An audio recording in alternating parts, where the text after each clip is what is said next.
Welcome back. Today is June 6th. I will be having a cigarette. Bam, quick cut. And then I'll have a Diet Coke in one as part of SPX's Auto Heal Tech. Now everybody knows the Auto Heal Tech, and we'll find out today if it's true. And we'll talk about SPX6900 a little bit, talk about meditation. This asshole in the woods with the man bun who doesn't realize it's out of fashion is gonna talk to you about meditation. Now, I had to try the Diet Coke on its own because the lore, hair in my face, the lore goes, you gotta have a Chinese cigarette. Don't have that. You gotta have a Diet Coke. They don't have that. But I have what I have, and this is what I'm working with. So let's light it up, man.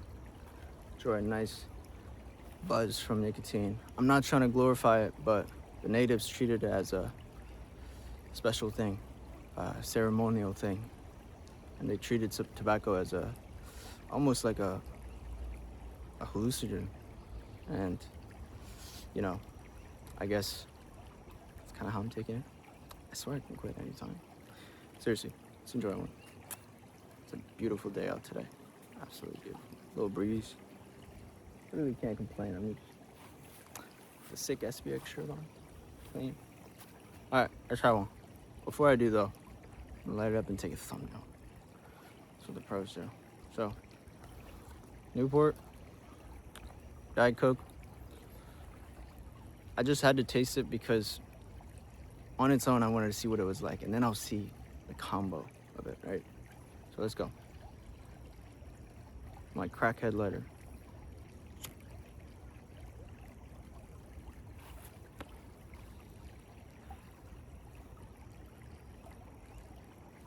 Like I said, SPX is Auto Heal Tech. The lore goes, when things are down, war, fear mongers, everything is crashing, everything's gonna be terrible. You have this combo, and it is said that you reach states of euphoria you can't imagine. Now, if you can trace your lineage, if you don't want to be that narrow, just trace humanity. People at the age of 19 were going to war, killing, and we're afraid of number go down. You know what I mean? So, flip the stock market, persist forever. That's what we're doing. And we'll be talking about meditation, because this asshole in the woods knows a thing or two about that, apparently. So,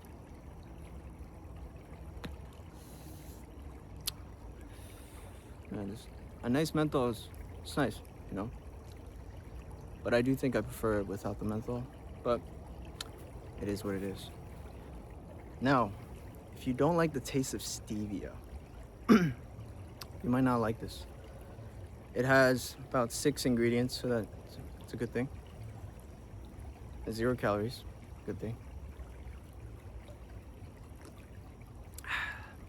But the taste in combo has a little bit of bitterness, and it actually mimics a little bit of caffeine, like the black coffee. It's a good combo. It is nice.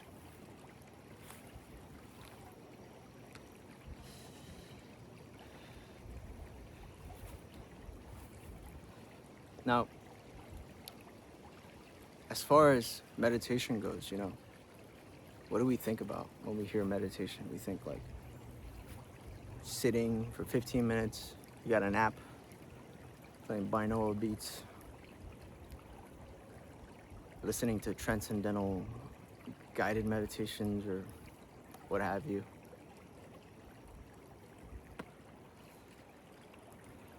And then we go on about a day.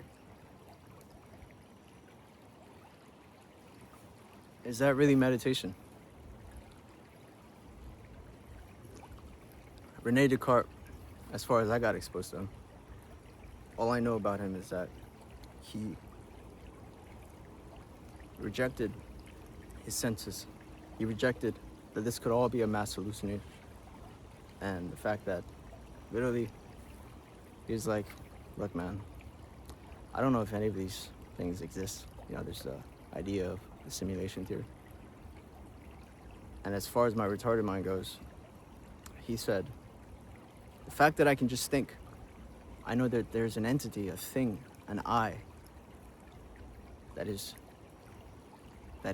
simply is. And somewhere along the line, Krishnamurti came around. J. Krishnamurti. And he said the opposite of that. He said the observer is the observed. The thinker is the thought. And I got exposed to Stoicism when I was 19. You know, I've been brought up under Tibetan Buddhism. So, to me, I've listened to a lot of these isms. I've listened to a lot of these philosophies. And as far as I can tell, a great teacher is a great teacher. So where you get your message, whether it's from the Bible, Bhagavad Gita, the Quran, whatever it may be, as far as I'm concerned, if the message is true, it's just an instruction on how to be a human, okay? Just on how to be a good guy, you know, the bare minimum.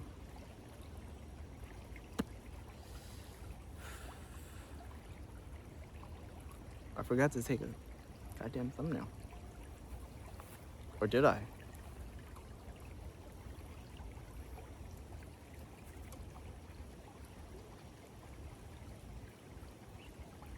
Boom, grab the thumbnail.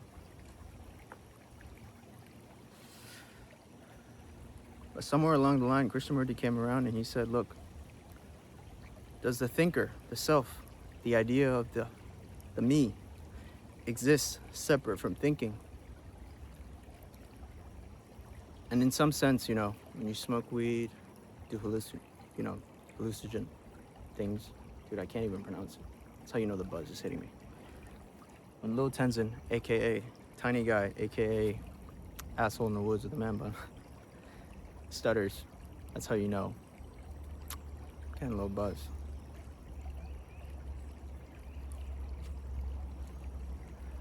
But does that self exist independently? You know, since you were born, you collect these things only. Idea of the me, my name, my country, this patch of land, my home. And it becomes a thing where we approach our life with that self. And we approach that thinking we have this fresh perspective, yet as we get older, and if that sense of self gets really strong, we say, it's an old dog, and can't teach it new tricks. And if it gets even stronger than that, you say that guy's an egotistic. He's just too egotistical, man. But it is a survival mechanism that has this necessity. But as Buddhism and as a lot of these great teachers point to, is that unnecessary suffering is a thing that you must really observe. Because as far as I'm concerned, if you're suffering over a dream or you're trying to create a business, that's fine.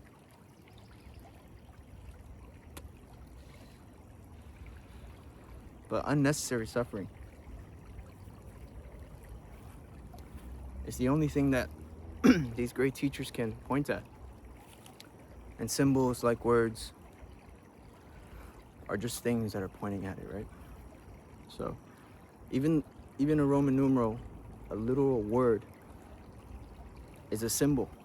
And if we could talk beyond the language, which has a paradox on its own because it assumes that there is a person who is talking to you. If we could talk like aliens, you know, without these words, we would bypass a lot of the misunderstandings and the wars, a lot of the fighting that, you know, a hippie would say. It's all about peace, man. You shouldn't own guns, you shouldn't fight, you shouldn't. But if you can't defend your own, then are you a really whole person? And so, at some level, it is necessary to have a government ID. It is necessary to have your name. It is necessary to know yourself. But you also have to burn it away. You will pay $15, $20, whatever it is, for a movie fee or a roller coaster ride. And what do you experience? Don't you experience a sense of fear, a sense of anxiety? But we call that excitement. So the very word that we attach to these feelings are done by the past. Now, if you're driving, if you're a great UFC fighter, you're not gonna wanna be someone who is not egotistical. You're not gonna wanna be someone who is very concerned about the self and the boundary. Because we can inflict change. We can change our surroundings. But the minute you try to change your fear, the minute you try to change and say, I shouldn't be anxious, I shouldn't be fearful, that is another thought disguised as the self, which is separate from the thought, the feeling, the sensation. Oftentimes people say, thought just came to me out of nowhere. Impossible. Thoughts are literally happening in your brain. And as far as I'm concerned, that is the thing that these great teachers point to. And so what is auto heal? What is this? It's observing and realizing that no matter what happens, right? Things outside your control, macroeconomics, some whale who's afraid of his position and selling, or those are things that you cannot control. And it has a hint of stoicism without the isms attached to it, right? Because as far as I'm concerned, great insight is just insight. There's no label, there's no teacher, there's no institution, there's no how-to. And you experience this too. I know you have. But the minute you experience a little bit of bliss, immediately thought says, nah, can I have that again? Can I have it tomorrow? The day after? Oh man, today was a nice day. And right after, as soon as you realize that it was a nice day, your mind goes, can I extend that, right? So wanting to extend happiness, wanting to extend joy, to run away from fear. These are just inherently another thought. Dare I say you don't exist, but you exist only because you have to exist to function. So apply thoughts where it's necessary, but the minute you try to fight your feeling, the anxiety, the thing that a wild animal could feel but doesn't think about the moment it's done, we as humans, because we can label it, we say, this is fear. I'm feeling fear, I'm feeling anxiety, I'm feeling this thing. But when you surrender to it, that is meditation. Meditation isn't a routine you do in the morning and you say, all right, today I've done a great deal of meditation, and you carry on doing the most craziest things, escaping, fighting, right? And I've had moments too where I'm like, I may store a lot of knowledge, but how can I come in contact with direct truth? It's relationships, man. Relationships with people. Seeing your reflex, the reflex of thought, the agitation, the jolting nature, that quick reflex feels like that's just my reaction, man. It's not just your reaction, it's a conditioning. It's a conditioning that we fail to observe because it feels like there's a person behind the eyes, a person behind the head, and we feel like our extension of self is just these fingertips, and that outside of this, we're not connected to it. Now, I don't know the sciences. They say that in the air there's molecules that you can't even separate yourself from. And when you get buried into the ground, you decompose into nature. So, if there was a pill that could eliminate fear, eliminate anxiety, do you really want that? Do you really want extreme security where everything is figured out for you? Or is it the fact that you get scared, the fact that you get nervous, the fact that you believe in something even though it's a little risky, even though there's people telling you this is crazy? Is there not beauty in that? Because you can get a certain reaction from someone. You could say, man, got a nice car today, bro. 50 grand, 40 grand. You could have bought a shit box for 15K, 10K, 9K, 8K even. It would get you from point A to point B, but we play a status game where we're like, nah, man, I need the brand new Tesla, BMW, whatever it is. And then people will congratulate you. Good job, man. Great job. You got a new car. A definite loss. You have to make those payments. You don't, you're fucked. But the minute you say, man, I'm investing in something kind of crazy. I'm investing in something that's risky. I'm investing in people that are really on the outskirts. They say, man, it's not risky. Aren't you scared? Aren't you worried that you're gonna lose it all? And so these are the thoughts that control your reactions. But what we're saying is that the very reaction is the thing that you should be mindful of, because the sense of self that you have, you know, the boundaries on a map, it doesn't exist in real life. And this is not me being a hippie saying, oh, I'm with everything and nothing. I'm not saying that. But what I am saying is that the minute you feel fear, the minute you feel anxiety, the minute you feel a sense of like, geez, man, this is, don't label it. Don't even put a word to it and just see it. And if you stay with it, I swear to God, it goes away. I swear to God, it goes away. Because if you keep suppressing it, what happens? You say, oh, that person's neurotic. That person's crazy. You just can't stop thinking. And you will literally go out of your way, outside of your house, to try to escape that. Enjoying a beautiful view. Again, this has a little bitter taste. It's nice. And you'll try to escape it, but when you are literally in your home, you can't sit with your own thoughts, so you escape. So this is what, as far as I'm concerned, is meditation. Is seeing your reflex, because that's who you are, man. You are your reflex. You are your fear. There's no separation between the person who is somehow serene, somehow conscious. There's a person behind your face. Nah.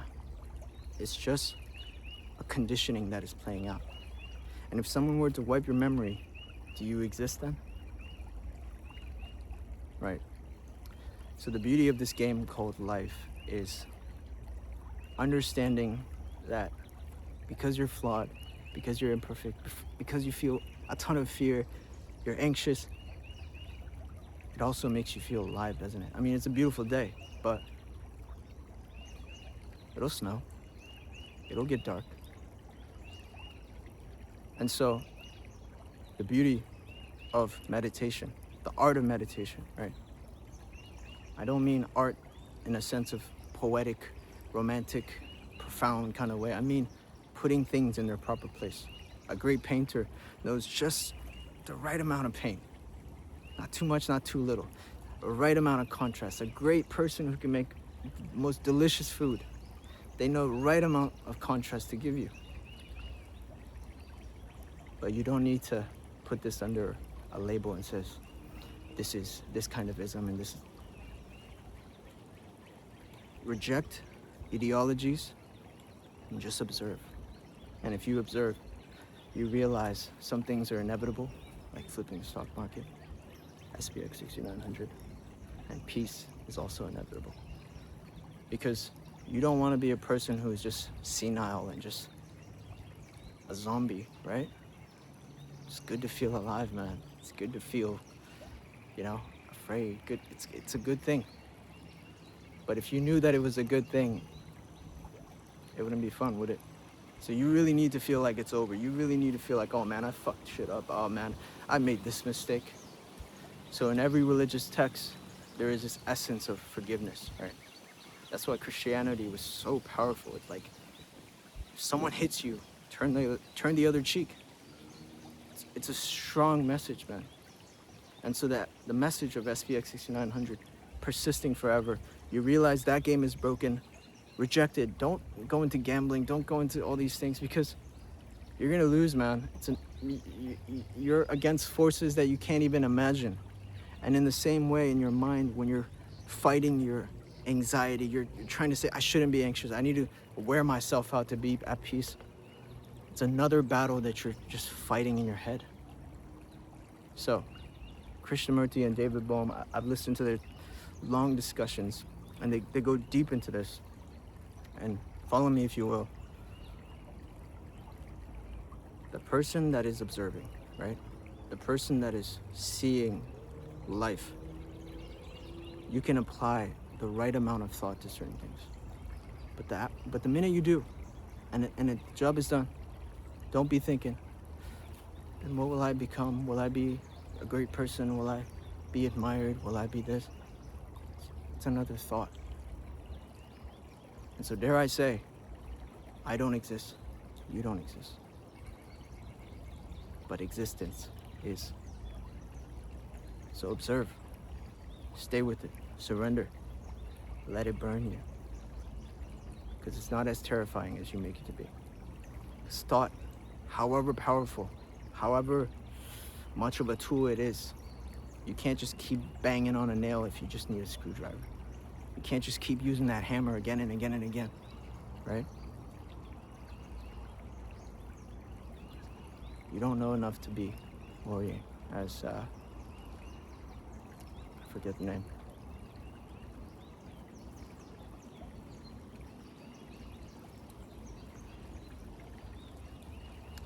Observe, because the thinker is the thought, and persist forever. Never yield, man, never yield. Which sounds like a contradiction. In language it is, but in truth, it's understood. Peace.